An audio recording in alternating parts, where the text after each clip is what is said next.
Hello students, अच्छा हमें मेरा आज का लेक्चर है that is the collective bargaining.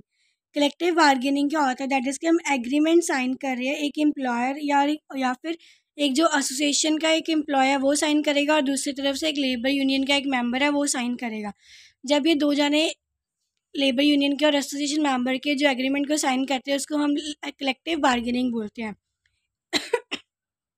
या फिर ये क्या एक प्रोसेस है जो क्या रिप्रेजेंट कर रहा है लेबर ऑर्गेनाइजेशन के रिप्रेजेंटेटिव को और बिजनेस ऑर्गेनाइजेशन के रिप्रेजेंटेटिव को, जिन्होंने आपस में मिलना है और कॉन्ट्रैक्ट्स वगैरह को, एग्रीमेंट्स को साइन करना है। ऑब्जेक्टिव क्या होता है कलेक्टिव बार्गेनिंग के? दैट इज़ की प्रोवाइड करना एक अपॉर्चुनिटी टू वर्कर्स ताकि वो अपनी आवाज़ खड़ी कर सके। अगर कोई भी प्रॉब्लम हो रही है तो वो बोल सके, बता सके। अगर उन्होंने कोई एग्रीमेंट साइन किया है पर उसके अकॉर्डिंग काम नहीं कर रहे तो उनको उसके अकॉर्डिंग क्या प्रॉपरली बताना पड़ेगा। To reach a solution that is acceptable, एक सॉल्यूशन पे जाना जो कि एक्सेप्टेबल हो। टू मेंटेन कोर्डियल रिलेशंस, आपस में अच्छे से रिलेशंस बनाने हैं। डेमोक्रेसी को प्रमोट करना है। Prevent strikes and promote democracy, उसके बाद स्ट्राइक्स को प्रिवेंट करना, दैट इज़ कि कोई भी जो पर्सन है, एम्प्लॉय या लेबर का कोई भी बंदा है जो है वो स्ट्राइक्स की तरफ ना जाए, क्योंकि उसकी वजह से क्या हमारी कंपनी को, हमारी ऑर्गेनाइजेशन को नुकसान हो रहा है। हमने रिजॉल्व करना और सारे कॉन्फ्लिक्ट्स वगैरह को सॉल्व करना, जो भी डिस्प्यूट्स वगैरह उनके बीच में सबको प्रिवेंट करना, प्रिवेंशंस करनी है।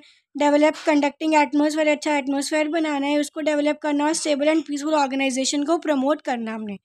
उसके बाद क्या कलेक्टिव बार्गेनिंग की फर्दर आगे टाइप्स है हमारे पास। 4 टाइप्स है: distributive, integrative, productivity and composite. Distributive collective bargaining में क्या बोला है? दैट इज़ कि ये इन्वॉल्व कर रहा है जीरो सम नेगोशिएशन।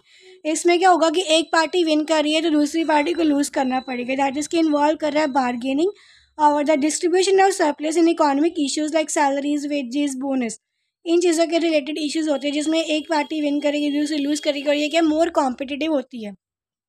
नेक्स्ट क्या? दैट इज़ द इंटीग्रेटिव और कॉर्पोरेटिव बार्गेनिंग। ये क्या, ये सिंपली सिमिलर होती है टू प्रॉब्लम सॉल्विंग सेशन में, जिसमें दोनों ही साइड्स, दोनों ही पार्टीज क्या करेंगी, उनको बेनिफिशियल मिलता है। ऑल्टरनेटिव दैट इज़ की दोनों ही विन विन सिचुएशन होगी, या तो दोनों ही जीतेंगी या तो कोई भी लूज नहीं करेगी। ठीक है। प्रोडक्टिविटी बार्गेनिंग में क्या है? जिसमें हमने प्रोडक्टिविटी एग्रीमेंट को साइन करना है, दैट इज़ की मैनेजमेंट क्या करेगा, यहाँ पे बोल रहा है कि हमने अपनी जॉब को चेंज करना, ऑल्टर करना है दूसरे वर्किंग इन्वायरमेंट के साथ, दूसरे वर्किंग एम्प्लॉय के साथ, ताकि हम अपनी प्रोडक्टिविटी को इंक्रीज़ कर सकें। और नेक्स्ट क्या है कंपोजिट बार्गेनिंग, जिसमें क्या हमने वेजेस विद इक्विटी आ जाता है। कलेक्टिव बार्गेनिंग का प्रोसेस क्या है? सबसे पहले आएगा प्रेपरेटरी फेज, जिसमें हमने कौन सी एक्टिविटीज़ परफॉर्म कर रहे हैं, दैट इज़ की सिलेक्शन हो रही है नेगोशिएशन टीम की।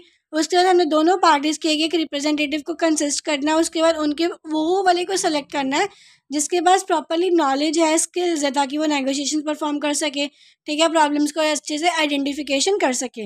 नेक्स्ट क्या? डिस्कशन फेज, ये कौन सी एक्टिविटीज़ परफॉर्म कर रहा है, दैट इज़ किसने डिसाइड करना है कि एक प्रॉपर क्लाइमेट क्या है, एक प्रॉपर टाइम क्या है हमारे नेगोशिएशन के लिए। इसने प्रॉपरली म्यूचुअल ट्रस्ट और अंडरस्टैंडिंग को मेंटेन करना है आपस के बीच में, ताकि हम प्रॉपरली एक्टिव लिसनिंग कर सके, क्वेश्चंस वगैरह को पूछ के हम डिस्कस कर सके, अपने आंसर्स को समराइज कर सके, डिसीजंस को।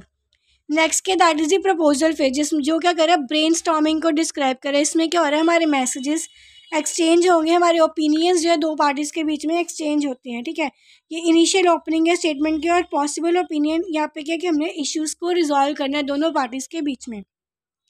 उसके बाद क्या है? Bargaining phase. बार्गेनिंग फेज में कौन सी एक्टिविटीज़ आती है? प्रॉब्लम सॉल्विंग और प्रपोजल। सेटलमेंट फेज में क्या आएगा? दैट इज़ की जॉइंट इंप्लीमेंटेशन होगी हमारी एग्रीमेंट्स की, शेयर्ड विजन्स के थ्रू, स्ट्रेटेजिक प्लानिंग के थ्रू। ठीक है, और ये एग्रीमेंट है वो कॉमन डिसीजन के बेस पे लिया जाएगा। नेक्स्ट क्या? That is a formalisation agreement, जिसमें फर्दर 2 पार्ट्स है, ड्राफ्टिंग एग्रीमेंट और साइनिंग एग्रीमेंट।